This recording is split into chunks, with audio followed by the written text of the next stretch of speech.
אני יסמין רז ואני אלמד אתכם איך מציירים מנדלה. מה זה מנדלה?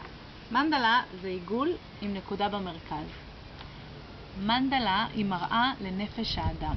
כשאנחנו מציירים מנדלה אנחנו נכנסים למצב מדיטטיבי, כלומר לא חושבים על שום דבר.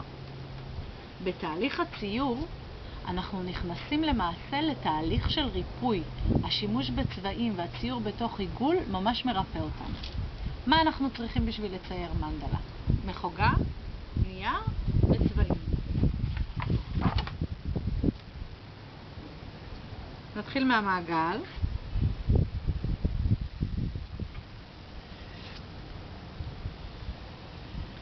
בשביל לצייר מנדלה לא צריך שום ידע מוקדם.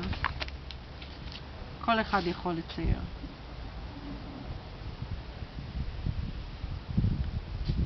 כשאנחנו מציירים, כדאי שנצייר כמו ילדים קטנים.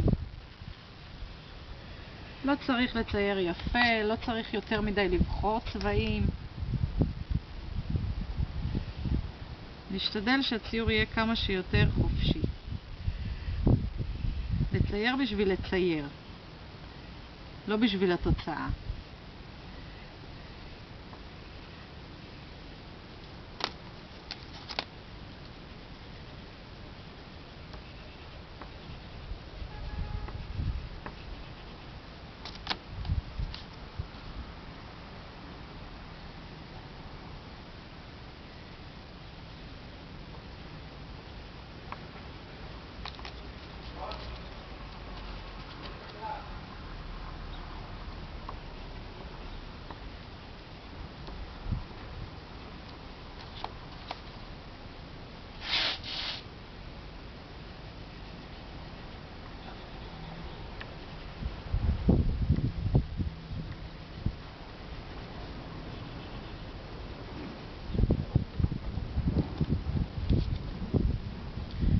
אחרי שאנחנו מסיימים לצייר, אנחנו יכולים לתלות את הציור הזה על המקרר בבית, ליד הרשימה של הקניות, ולהסתכל עליו. וגם הדרך שבה אנחנו מסתכלים עליו גם גורם לנו הנאה אחר כך.